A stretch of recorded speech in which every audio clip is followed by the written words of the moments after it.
Hello and welcome. My name is Professor Nikos Panagiotou from School of Journalism and Mass Media Communication of Aristotle University in Thessaloniki, Greece. I also serve as a co-founder of the Digital Communication Network Southeast European Hub, DCNC, which you will learn more about during our discussion today. Today, I'm honored to introduce a very special guest, someone who has been a great advocate of our work, even before we initially launched the hub in December 2019. Gabrielle is the special envoy and coordinator of the US State Department's Global Engagement Center, GEC, an organization whose mission is to understand, expose, and counter malign disinformation and propaganda in coordination with foreign government, private industry, and civil society institutions, just like the Digital Communication Network, DCN.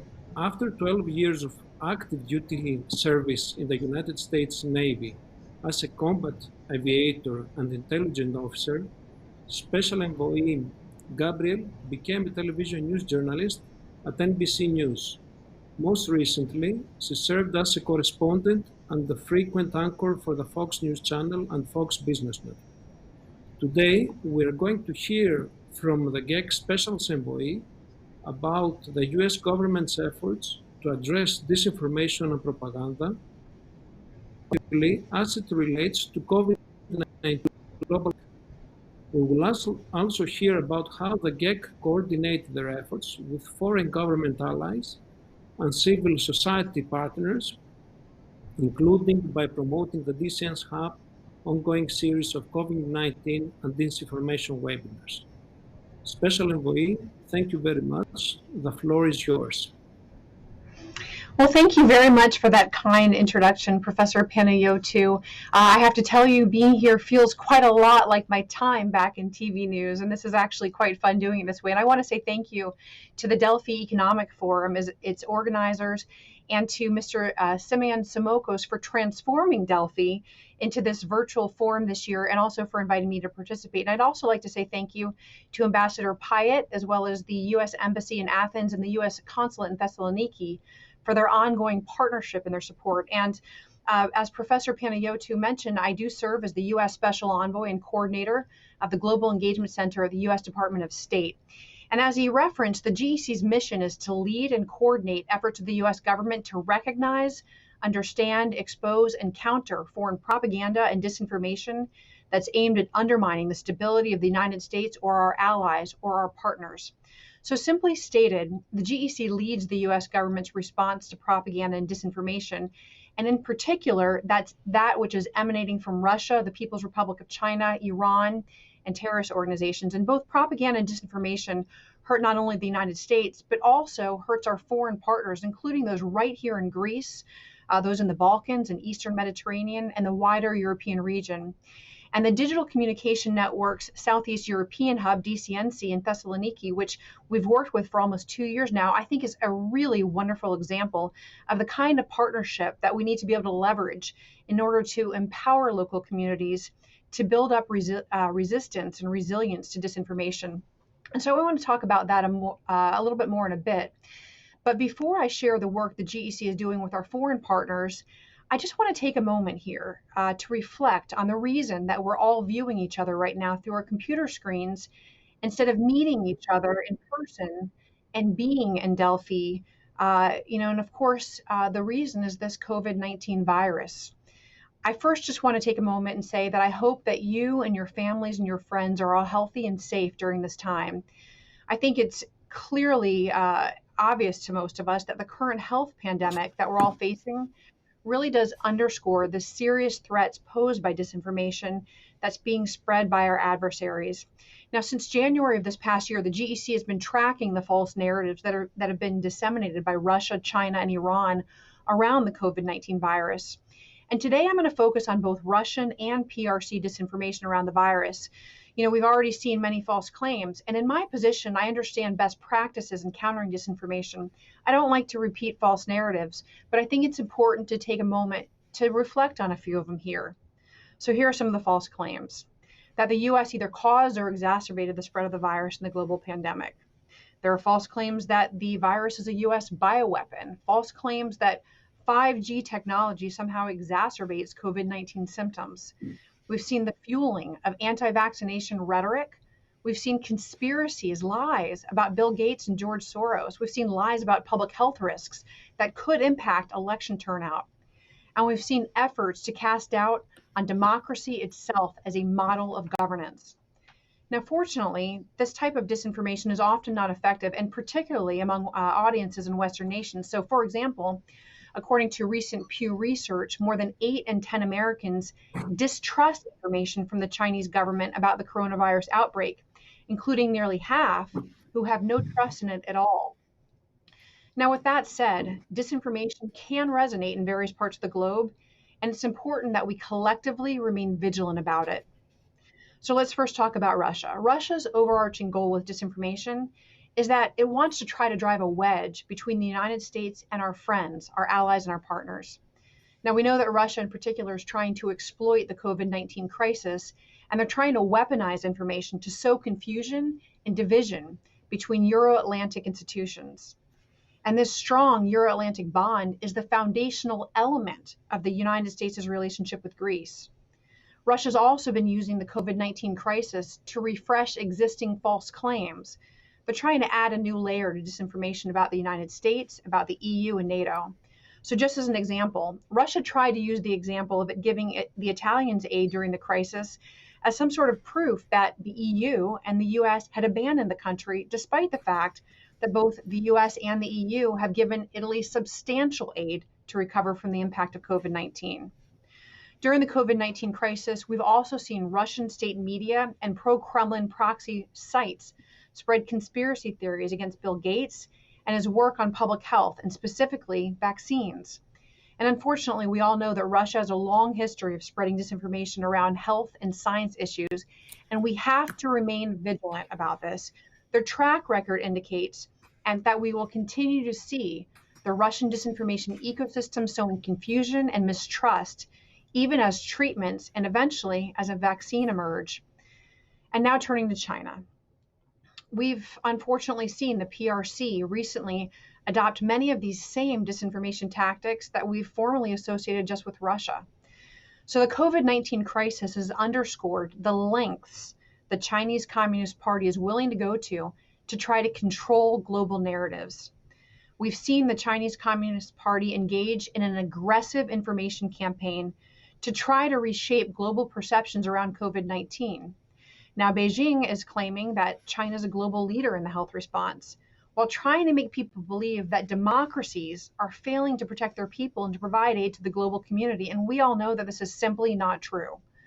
The reality is the US has committed more than $11 billion to benefit the international COVID-19 response, everything from vaccine research to funding for preparedness efforts and humanitarian aid. And that's compared to a promise of $2 billion from the Chinese. And meanwhile, to push their message, we're increasingly seeing aggressive tactics from China. In fact, the CCP has activated a global network of state-controlled and state-directed media, and they've manipulated social media using bots and trolls to try and amplify disinformation and to spread pro-PRC propaganda. And let me just give you one example. Looking at the China Global Television Network, China's state-run media outlet, they took a study that was published in a well-respected medical journal, a medical journal. They then interviewed the author on video, and then they misused the report's analysis to cast doubt on whether the virus originated in Wuhan. The PRC embassy in Bangkok then misused the same research to try and suggest that the virus originated in the United States. This kind of CCP disinformation and the failure to share truthful information is dangerous to global public health, as the international community is trying to seek to understand this virus and to try to develop effective treatments and vaccines. It's reckless behavior, and it endangers far more than the health of our transatlantic partnerships. It affects the very health of our own family members, our communities, our employees, our companies, and our economies. And it also undermines the efforts of our frontline healthcare workers, those heroes who are courageously out there trying to share accurate information about the virus and how we should protect ourselves.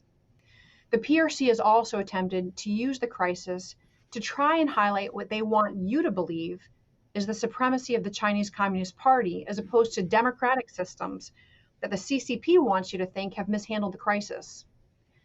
But as Secretary Pompeo recently pointed out, in China, when doctors and journalists warn of the dangers of new disease, the CCP silences and disappears them and lies about death tolls and the extent of the outbreak. And we've also seen PRC officials posted in Europe spread disinformation in public campaigns to criticize their host government's responses to the pandemic while praising the PRC's response. These actions are not conducive to building a collaborative international response, and quite frankly, they're not what friends do to friends.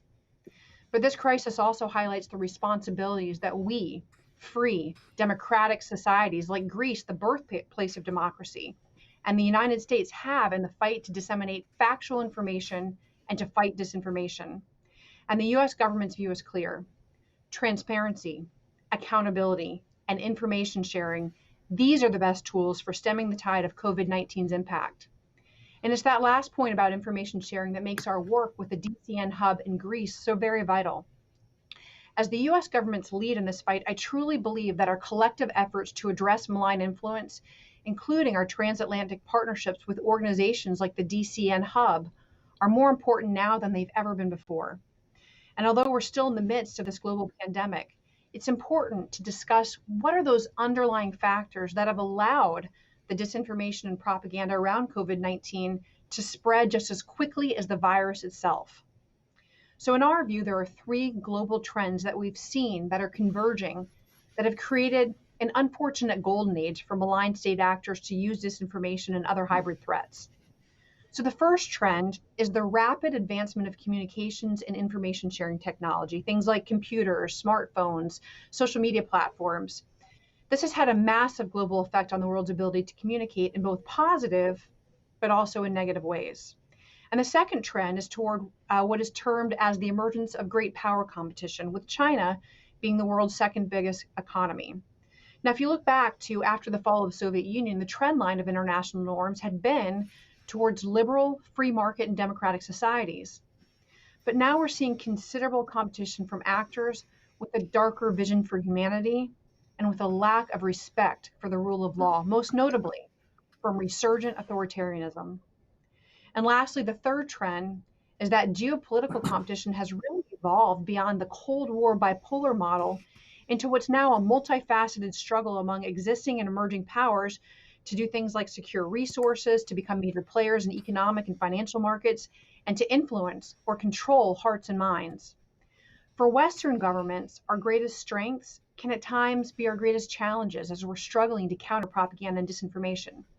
Societal openness, deliberative decision-making processes, free and independent media, respect for the rule of law, and accountability of our leaders through free elections, those have all been turned against us by malign state actors in the fast-moving world of the modern communications landscape. But under my watch, we have not and we will not allow the false narratives peddled by malign actors to go unchallenged and to undermine the values and the ideals that we hold so near and dear. Disinformation is developed in order to hurt the very foundation of our alliance, but we will not allow it to. To effectively counter propaganda and disinformation, we really do need your help. It's a collective effort. And we know that none of us individually are as strong as we are when we come together as a team.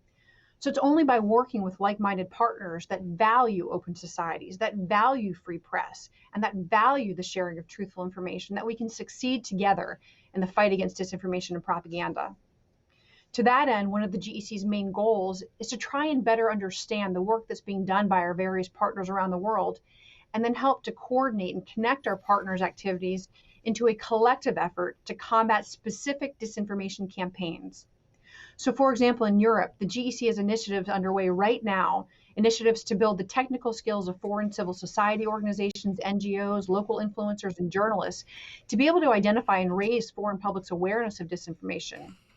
We have initiatives to develop partnerships with key local influencers and credible messengers who are best positioned to produce and disseminate organic content that resonates with local target audiences. We also have initiatives that deploy technology that can provide early warning systems to detect foreign disinformation. And we have initiatives to analyze the foreign audiences who are most susceptible to disinformation. And these efforts are paying off. We are seeing the results. Throughout this COVID-19 so-called infodemic, the GEC has been detecting and attributing emerging disinformation narratives in near real time. So going back to April, we warned the international public that we were seeing evidence of convergent narratives among Russian and Chinese disinformation actors. In 2019, the US government identified Russian attempts to influence the Macedonian naming referendum to try to derail Skopje's NATO membership. Well, the GEC got together and partnered with the US Embassy Skopje and other local entities to be able to address the issue. The GEC even deployed a digital analytics expert to support local actors with their counter-messaging efforts. And these efforts paved the way for a credible referendum process clearing North Macedonia's path to NATO membership. You know, disinformation often takes advantage of information vacuums, and that's why the GEC believes so strongly in the value of filling information spaces with positive, fact-based narratives that support our policies, our priorities, and our shared values. So over the years, we've also learned that it's the people and the groups that are closest to the competition over narratives, the ones that are most affected by propaganda and disinformation. They're the ones who are most effective in countering them. And that's why the GEC focuses so much of our efforts on empowering and building the capacity of our foreign government and our civil society partners, both in Europe and around the world. We want our local partners to be able to fill the information space with organic, credible, and accurate messages about our countries in the pursuit of freedom, prosperity, and security. Now, as I mentioned earlier, one of the GEC's and the US government's most critical local partners in our efforts to counter disinformation is right here in Greece. I say here, even though we're here virtually. And that, of course, is the Digital Communication Network Southeast European Hub, the DCNC in Thessaloniki. Professor Panagiotou, as the co-founder of the DCNC, I want to commend your tireless efforts to counter disinformation where you see it.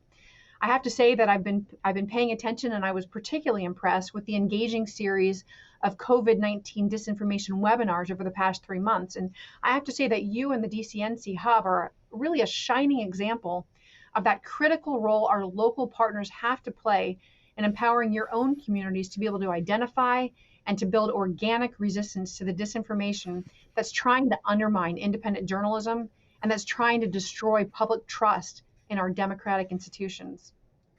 You know, I have to say that I'm just so proud of the partnership that we've built going back to the Thessaloniki International Fair back in 2018. And that's when we first began these conversations. For those who don't know the background, last summer, you worked closely with the GEC, with U.S. embassies Athens and Skopje, the U.S. consulate Thessaloniki, and the U.S. Agency for Global Media to develop and implement a disinformation training workshop that was intended for journalists, academics, and civil society leaders from both Greece and North Macedonia. And you were doing this even as tensions and disinformation over the North Macedonia naming issue was simmering. And then you then expanded the network by joining forces with our partner, the broader Digital Communications Network, which is a global network of over 7,000 digital influencers, journalists, and civil society activists from 50 different countries, all working to raise public awareness of disinformation and direct people towards accurate, credible sources of information. Well, after launching the official DCN Southeast Europe Hub, DCNC in Thessaloniki in December, the hub's research, I believe, has provided invaluable insights on Greek attitudes towards professional media outlets versus sources of disinformation. And this is in large part due to the hub's effort. We've seen the Greek public now reporting increased confidence in professional media, increased interest in scientific sources, and a decrease in those who are affected by disinformation. So as a cross-border whole of community network, the DCNC Hub is really a model example of what's needed to be able to effectively push back against disinformation, especially around the COVID-19 pandemic. On behalf of the US government, we commend you for your efforts, and we are committed to supporting our ongoing partnership.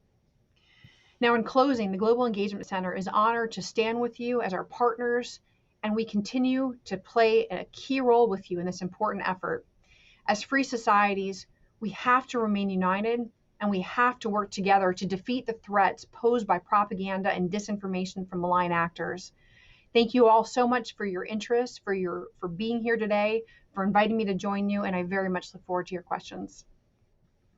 Special Envoy, thank you very much for being here with us. I would like to special thanks to your team, you personally, that you have accepted our invitation Special thanks also to US Embassy in Athens, the ambassador, and the US Consulate in Thessaloniki that helped us a lot in all these efforts. We're looking forward to see you personally in Greece and even to the next year Delphi Economic Forum, which is a major event for Greece, to whom we thank them as well.